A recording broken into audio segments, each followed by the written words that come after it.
Bismillahirrahmanirrahim. Assalamualaikum warahmatullahi wabarakatuh. Bismillah, alhamdulillah. Alhamdulillahilladzi ja'ala syahru Ramadan syahrul ibadah wa syahrus siyam wa syahrul mubarakah. Ashhadu an la ilaha illallah wahdahu la syarikalah wa ashhadu anna sayyidana wa nabiyyana Muhammadan abduhu wa rasuluhu la nabiyya ba'dah. Hadirin pemirsa nasional televisi yang dirahmati Allah dimanapun Anda berada. Kembali lagi di Ngabuburit bersama anggota Dai PC Rijalul Ansor Banyuwangi. Mudah-mudahan kita semua diberi kekuatan dalam menjalankan ibadah puasa, menjalankan segala perintah-perintahnya Allah di bulan suci Ramadan ini. Amin ya Allah ya Rabbal Alamin. Hadirin pemirsa dimanapun Anda berada yang dimuliakan Allah Subhanahu wa ta'ala. Ramadan merupakan bulan suci yang sangat istimewa daripada bulan lainnya. Sudah dikatakan oleh ulama-ulama kita, kiai-kiai kita, Ramadan itu adalah puncak dari segala bulan lainnya. Dikatakan oleh Rasulullah, Rajabu syahrullah. Rajab itu bulannya Allah. Wa sya'banun syahri. Sya'ban itu bulannya Nabi Muhammad. Sedangkan Ramadan syahru ummati. Ramadan adalah bulan kita sebagai umat Nabi Muhammad sallallahu alaihi wasallam. Inilah istimewa ya umat Nabi Muhammad.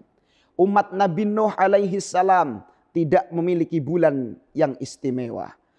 Umatnya Nabi Adam alaihi salam tidak memiliki bulan khusus. Tidak diberikan bulan khusus oleh Allah. Apalagi umatnya Nabi Musa tidak memiliki bulan khusus.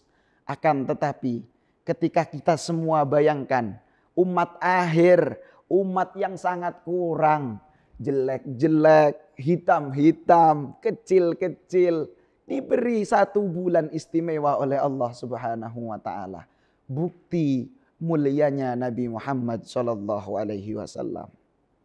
Mengenai Ramadan, lantas apa amalan-amalan untuk menghiasi keistimewaan, kesucian, kemuliaan bulan suci Ramadan? Di dalam kitab Durratun Nasihin dikatakan bahwasanya ada 4 amalan yang disunnahkan selain ibadah puasa di bulan suci Ramadan. Apa saja? Yang pertama adalah qiyamul lail. Apa itu qiyamul lail? Qiyamul lail bukan hanya tahajud, bukan hanya tarawih, bukan hanya sholat hajat, bukan. Pokoknya kita sholat sunnah pada malam hari. Ba'da sholatil isya, itu namanya qiyamul lail. Mendirikan sholat, entah itu sholat tahajud, entah itu sholat witir, sholat tarawih. Yang penting kita sholat 2 rakaat ataupun lebih. Itu namanya qiyamul lail. Dikatakan oleh Rasulullah sallallahu alaihi wasallam, man qama ramadhana imanan wahtisaban ghufira lahu ma taqaddama min dambih. Siapa orang yang salat, mendirikan salat pada bulan suci Ramadan dengan iman dan ikhlas karena Allah, maka janji Allah Subhanahu wa taala, ghufira lahu ma taqaddama min dambih. Amalan yang kedua adalah qiraatul Quran. Kok bisa qiraatul Quran? Karena syahrul Ramadan alladzi unzila fihil Quran. Di bulan Ramadan terdapat suatu hal yang sangat menarik dan istimewa, yakni diturunkannya Al-Quran. Maka Ramadan dikatakan oleh ulama sepakat bahwasanya Ramadan adalah bulan Al-Quran. Kenapa? Karena Al-Quran diturunkan oleh Allah tepat pada bulan suci Ramadan. Maka amalan yang sangat penting, tidak kalah dengan qiyamul lail, itu adalah qiraatul Quran. Man qara'al Quran maka Allah Subhanahu wa taala akan memberi pahala di setiap hurufnya.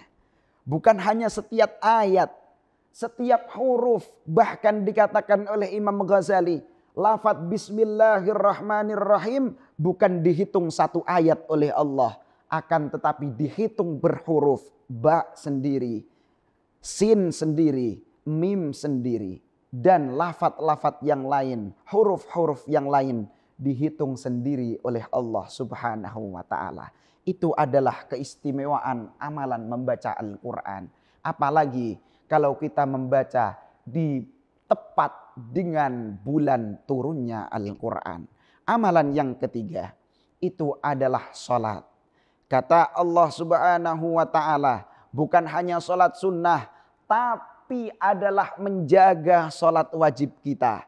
Jangan sampai salah paham. Kita mementingkan puasa tapi tidur lelap. Memang benar. Kata Rasulullah, naumus shaim itu ibadah. Tidurnya orang puasa itu memang ibadah. Tapi lebih tolol lagi kalau kita mementingkan tidur tapi meninggalkan sholat yang diwajibkan oleh Allah Subhanahu wa taala. Maka pesan dari ulama-ulama kita, imam-imam kita, jangan sampai kita lalai kewajiban awal, mementingkan kewajiban yang akhir. Karena rukun Islam yang kedua itu sholat. Otomatis sholat adalah lebih utama daripada puasa. Jangan sampai kita mementingkan puasa, meninggalkan kewajiban-kewajiban yang utama disyariatkan oleh Allah Subhanahu wa taala. Dan amalan yang terakhir adalah jangan sampai kita memutuskan silaturahim kepada saudara-saudara kita. Kenapa? Salah satu orang yang tidak diampuni oleh Allah adalah qati'ur rahmi, memutus tali silaturahim kepada saudara-saudara kita. Sekuat apapun kita ibadah, sholat sampai jidat kita hitam, puasa sampai kita kekeringan, tapi kalau kita memutus persaudaraan, tidak akan diterima amalan kita oleh Allah Subhanahu wa taala. Mudah-mudahan manfaat, barokah 4 amalan ini mari kita amalkan di bulan suci Ramadan dan bulan-bulan lainnya selain bulan suci Ramadan. Ihdinas siratal mustaqim. Wallahul muwafiq ila aqwamit thariq. Wassalamualaikum warahmatullahi wabarakatuh.